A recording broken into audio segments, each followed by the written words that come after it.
बनाया।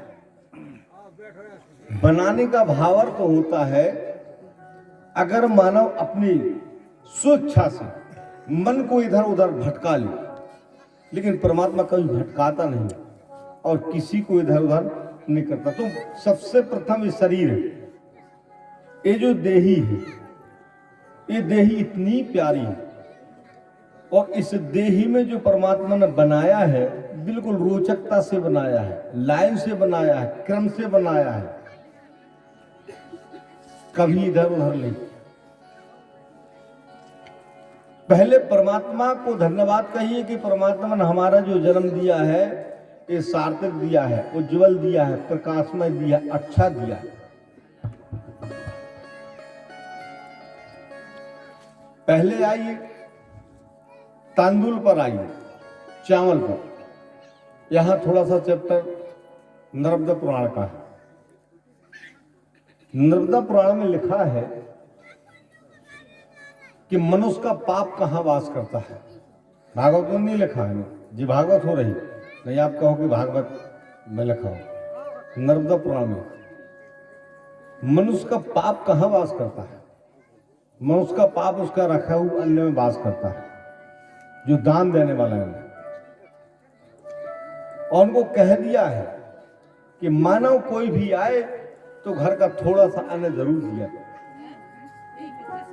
और उनको दान दिया जाए, तो मानव का किया हुआ कर्म जो है सुपात्र हो जाता है, पवित्र हो जाता है।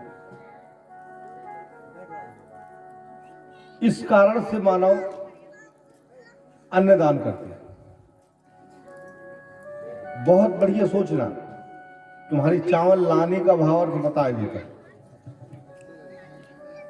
और इसके बाद में वहां पर व्यास जी महाराज कहते हैं कि एक बात और है, चावल तो आप लोगों ने लाया कि चलो हमारा पाप दूर हो गया, हमने अन्नदान कर दिया। अब आपने चावल लाया तो चावल लाया यज्ञ मंडप पर, अब चावल ला करके आपने चढ़ा दिया। ठीक, इसका एक विधान और बताया गया था। कभी भी कहीं भी पुराण सुनने के लिए जाओ, किसी गांव में जाओ, चावल लेकर के जाओ, लेकिन जातनी चावल मत चढ़ाना। जातनी चावल चढ़ा दोगे तो आओ लच्छू जाओ लच्छू, ये तो कच्छू नो तो कच्छू। चावल लेकर के हाथ में बैठ के कथा सुनो। चावल लेकर के हाथ में बैठ के कथा सुनो। तो कथा सुनने के बाद में जो आपके हाथ में है वो प्रभु को अर्पण, भगवान को अर्पण करो। कहां करो? वहां ही करो। जाते समय अब हमने लाया और लाद में चढ़ा दिया, फिर खाली खाली बैठ गए। हाथ में लेकर के ही कथा सुनना चाहिए, इसलिए चावल ले जाया जाता है। और इसका एक भाव और गौर ऐसा भी नहीं है, किसी के पास में भगवान कृष्ण से अर्जुन ने कहा महाभारत में, बोले प्रभु मुझे कुछ संशय हो रहा है, मेरा संशय दूर कीजिए, बताओ।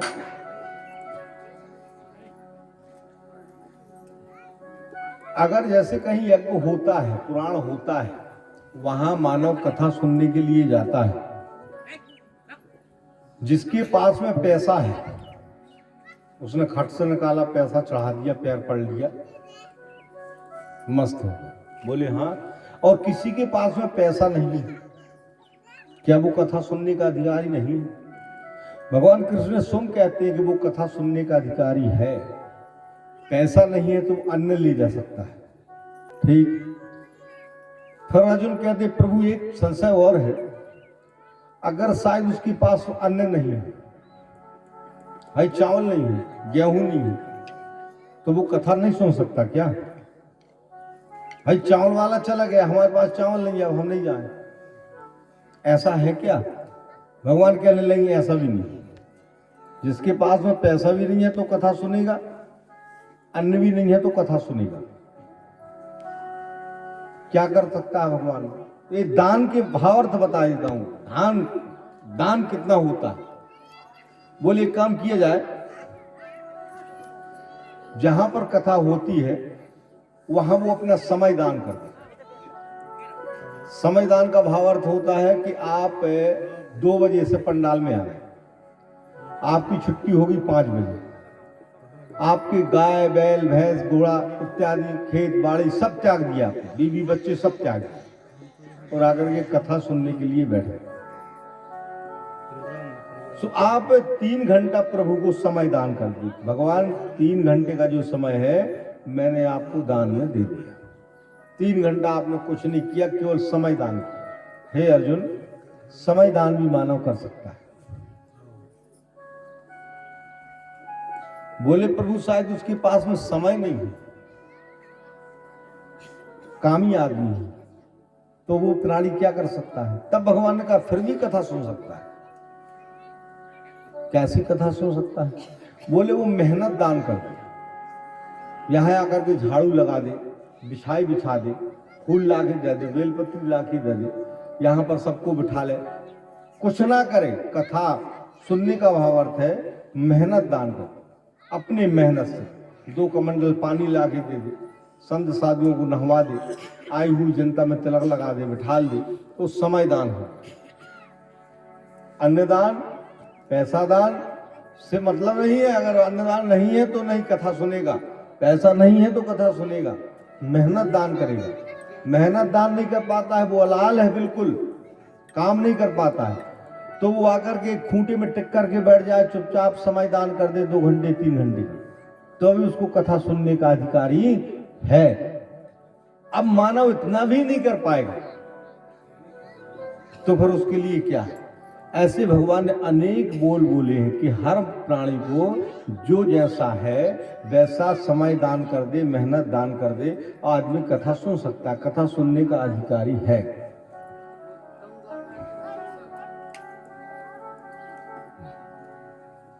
अब एक काया का भावार्थ है कि काया जो भगवान ने बनाया है ये बहुत रोचकता से, काया को समझने के लिए, काया को समझाने के लिए, काया को बोधन करने के लिए, इस शरीर को रसायन बनाने के लिए। तब कहा श्री व्यास जी ने, काया कुटिया निराली जमाने भर से, काया कुटिया निराली जमाने भर से, काया कुटिया निराली जमाने भर से, काया कुटिया निराली जमाने भर से। और एक काया, ये काया कुटिया कहा गया है, एक मकान बनाया बना है।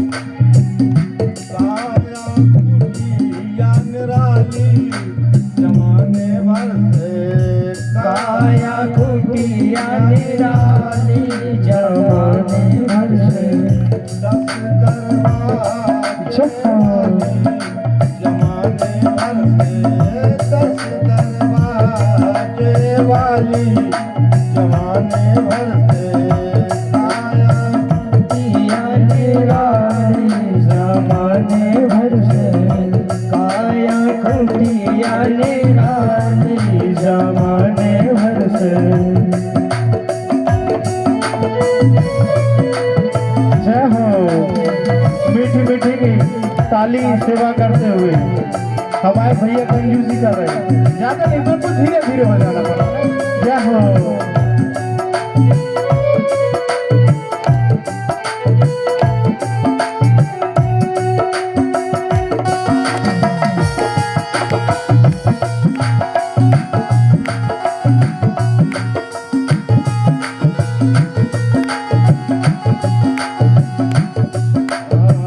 सबसे सुंदर आँख की पुतली, सबसे सुंदर आँख की पुतली, सबसे सुंदर आँख की पुतली, सबसे सुंदर आँख की पुतली, जिसमें पुतली जमाने भर से, जिसमें पुतली काली जमाने भर से। बात टूटिया निराली जमाने भर से काया टूटिया निराली जमाने भर से काया टूटिया निराली जमाने भर से जय हो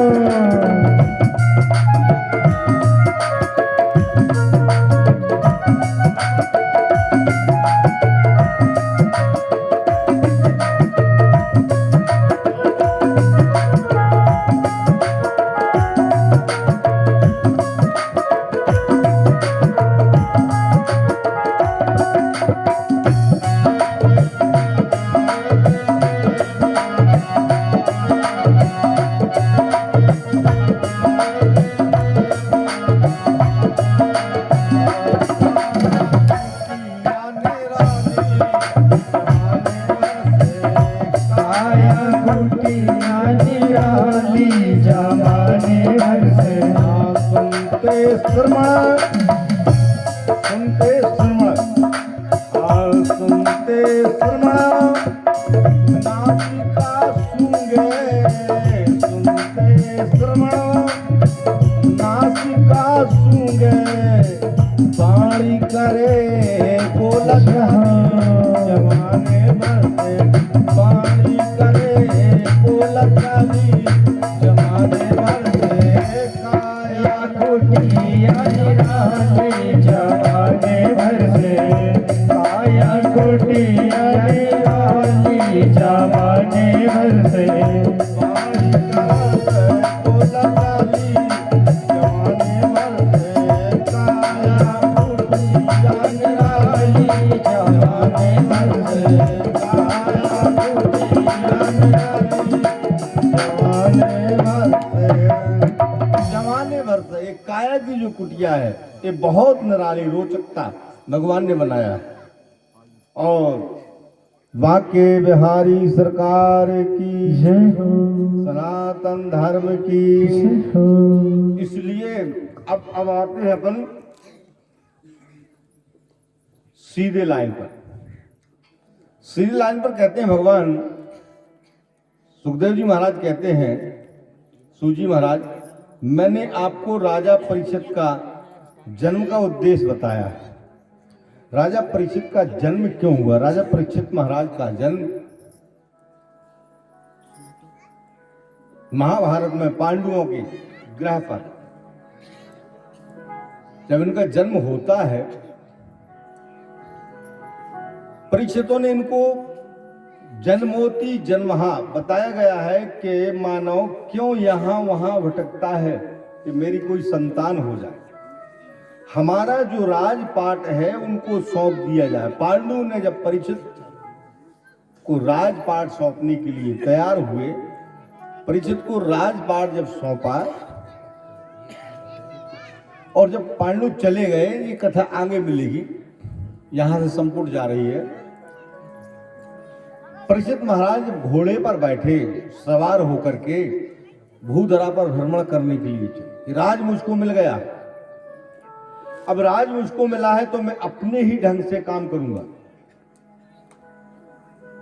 घोड़े में बैठे जा रहे, सामने युधिष्ठिर को राज तिलक देकर के भगवान हस्तिनापुर चले गए। ऐसे उन्होंने परीक्षित को राज देकर के कैलाश ले आगे जाकर के देखा एक गाय बछड़े चले आ रहे, उनको एक भूधड़ा प्राणी मार रहा। परीक्षित महाराज ने ललकारा, भैया क्यों मार रहे गौ को? गौ को मारने का कारण क्या है? गौ सेवा करना चाहिए, क्योंकि गौ जो है ये पुनीत पावन है। एक बार लक्ष्मी जी को भगवान विष्णु ने धुतकार दिया, भगा दिया। 10 वर्ष के विष्णु पुराण की कथा है। 10 वर्ष के लिए जब वहां से उन्होंने भगा दिया तो गौ माता जिस वृक्ष में जाए, छाए में पत्ते गिर जाए, जिस सरोवर में जाए जल सूख जाए, जिस स्थान में जाए जगह गंदी हो जाए, जल पीने जाए कीड़ा आ जाए, बहुत कष्ट था। उमा के पास गई, रमा के पास गई, लेकिन लक्ष्मी सरस्वती, लक्ष्मी जी कहने लगी अब मैं करूं तो क्या, अब मैं अपने प्राणों को त्याग दूं, प्राणों को हनन कर। जंगल में जब रोने लगी उस समय में गौ माता आया। गौ माता ने कहा बहन कहा, अपने यहां पहले लक्ष्मी नहीं थी, कंद मूल फल वन फल खाती थी अपन लोग, गौ माता का देन है। लक्ष्मी जी को आशीर्वाद दिया, बेटी क्या विचार है तेरा? बोले गौ माता मैं मरना चाहती हूं। बोले अकाल मृत्यु जो प्राणी मरे उसकी महान मूर्खता है। कोई आग लगा के मर जाए, फांसी लगा के मर जाए, ऐसे प्राणियों की मिट्टी में भी न जाए। क्यों मरते हो? अपना शरीर को क्यों वृथा करते हो? तू बेटी मर मत। तो बोली मां मैं जाऊं तो कहां जाऊं, मेरा तो कोई जगह नहीं। बोले बेटी मेरे साथ चलेगी तो मेरा मालिक जो है मुझे अंदर कर देगा और तू रहेगी तो बाहर भगा देगा। आज भी अपनी गौ माता के साथ मगर कोई गौ माता पश्चा के आ जाए तो अपन अपनी गौ माता को सारे के अंदर कर ले, बाकी भगा दे। तो बोले एक काम करो, जब तक तेरे पति तुझे लेने नहीं आते तब तक तू मेरे मल मूत्रालय में वास कर। आने गौ की गोबर, गौ की पेशाब, गौ के गोबर का इतना करंट क्यों बढ़ा? गौ के गोबर का इतना करंट क्यों बढ़ा? पूजा करो तो गौ के गोबर रखो, लीपो पोतो तो गौ का गोबर रखो, चौक पूरो तो गौ की गोबर रखो। क्यों बढ़ा? लक्ष्मी ने वास किया। 10 वर्ष के बाद में जब भगवान आए तब गौ ने उनको निकाल के दिया। तब तक लक्ष्मी ने अपने भूभारत पर बहुत को संपत्ति दे दिया, आशीर्वाद दिया। कंद मूल फल भर भर दौरा भगवान को खिलाए। एक कंद मूल फल सब लक्ष्मी का। अगर लक्ष्मी यहां वास ना करती तो आज हम और आप बहुत कष्ट में रहते। लक्ष्मी ने वास किया, इसलिए क्यों मार रहे हो गौ को? गौ को मारने का कारण जानते हो?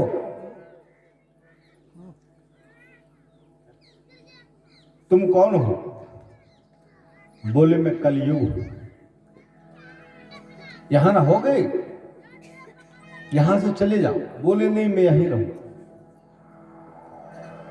परीक्षित महाराज ने कहा तो एक काम करो, मेरा राज आ गया है और यहां तुम रह करके क्या करोगे, इसलिए आप लोग जाइए। बोले नहीं महाराज मैं रहूंगा। एक काम करो, तुम राजा हो, थोड़ी सी जगह मुझे दे दो जहां तुमको देना है। तो उन्होंने कहा एक काम करो, जहां पर पत्ता खिलता हो, पत्ता कलयुग को प्रथम राज दिया है, वहां वास करो।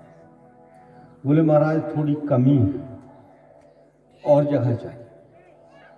बोले तो जाओ जहां पर जुआ सट्टा मन्ना दारू होती वहां वास करो, मदरा पान होता वहां। कलयुग महाराज बोले ठीक महाराज, वहां वास करो। पाठ जहां होता हो, कुदस्ती जहां होती, 6 स्थान बताए हो।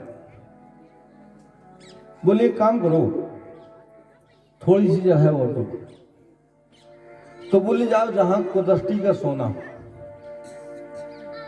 कुदस्ती का सोना मतलब कोई भी चोरी कर ले आए 10,000 और राख मंगल सूत्र बनवा रहे, वो में बास करो। जो मेहनत का हो पसीना का, उसमें बास नहीं करना। कोई मेहनत करता है, कमाता है, बीवी बच्चे पालता है, परिवार पालता है, उसमें हस्तक्षेप नहीं करना। लेकिन जहां हराम का आता है, कुदस्ती का है, उसमें बास करो। वो परीक्षित महाराज ने ये बात को जाना नहीं। विपरीत बुद्धि विनाश का। जब अपना विनाश होने वाला है उसके पहले अपन को संकेत मिल जाता है, लेकिन अपन मानते नहीं। तो परीक्षित महाराज ने उनकी पूर्वजों का थोड़ा सा कहीं से कोई ऐसा निर्णय हो गया था, थोड़ा सा उसमें सोना मिला था कुदस्ती का, वो मुकुट पहने थे, उनके पूर्वजों की मुकुट, लेकिन उसमें थोड़ा सा अंश था कुपाटी का, वो पहने थे। और कलयुग वहीं से उसका सीधे मुकुट में बास, उन्हीं के मुकुट में सवार हो। उन्हीं के मुकुट में सवार होने से परीक्षित महाराज की बुद्धि जो है घूमने लगी। जो धर्म करने वाला प्राणी अधर्म की ओर जाने लगा, जो अच्छे मार्ग पर जाता था वो कुमार्ग में जाने लगा। क्यों जाने लगा? न्यायाधीश चूक जात, न्याय करने से पानी को तैरैया कभू चूक जात तैरने से, वेद को पढ़ैया भी चूक जात वेद में से, न्याय को करैया कभू चूक जात न्याय में से, नाव चूक जात खास छुरा के चलाने से, एक नहीं चूके सिर्फ चुगली चलाने से, चुगलन ने चुगली करे भरे जुझार के कान, सगे भाई के जहर पिला के लय हर दौल के। चुगली करने वाला कभी नहीं चूकता है, और अगर चूकता है तो उसकी बुद्धि भ्रष्ट हो जाती है, उसके मुकुट में जाकर के बैठे, और मुकुट में जाकर के बैठे तो महाराज जो राज चलाने वाला, सिंहासन पर बैठने वाला, इस भूधरा का राजा की बुद्धि भ्रमित हो गई, इधर उधर कांपने लगा, भागने लगा, मन तितर बितर हो जाए। जिस साधु संत ब्राह्मण को देखे उनको गाली देने लगे, कुपाट कहने लगे, क्योंकि सिर पर बैठा है। और अगर जिसके सिर पे सीताराम, फिकर फिर क्या करना, जिसके सिर पे सीताराम, फिकर फिर क्या करना, क्या करना, क्या करना, क्या करना, क्या करना, जिसके सिर पे सीताराम, फिकर फिर क्या करना, जिसके सिर पे सीताराम, फिकर फिर क्या करना, सर पे सीताराम, फिर क्या करना। अगर सीताराम का सहारा है तो फिक्र करने की कोई बात नहीं है, और अगर सीताराम के सहारा की जगह काल का सहारा है तो फिर मन चिंतित हो जाएगा, मन इधर उधर भटकने लगेगा। अगर परमात्मा का सहारा है तो चिंता करने की कोई बात नहीं है। जिसके सिर पे सीताराम, फिकर फिर क्या करना, तेरे पूरे होंगे काम, फिकर फिर क्या करना।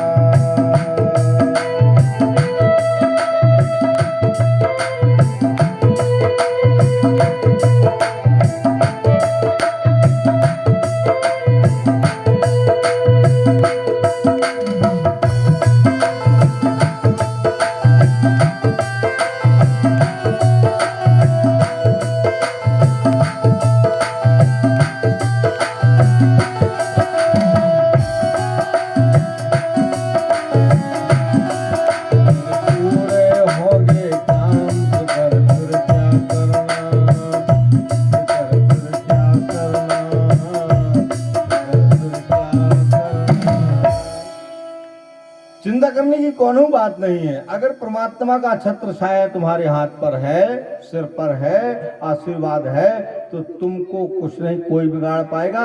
और अगर तुम्हारे पास पर परमात्मा रुष्ट है तो जहां जाएंगे वहीं अनिष्ट होगा। महाराज चले जा रहे हैं, आगे जाकर समीक ऋषि बैठे थे,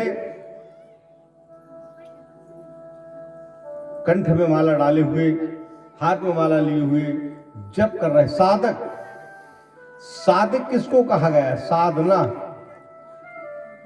5 मिनट 10 मिनट प्रत्येक मानव को मौन धारण करना चाहिए। कब करना चाहिए? शाम को। चित्त, चिंता और चिंतन, कोई भी वाणी को, जैसे मानव कहता है हे भगवान गलती हो गई, पंचायत लगी हुई, पंचायत बोले खड़े गलती मना ले, पंच राजा गलती हो,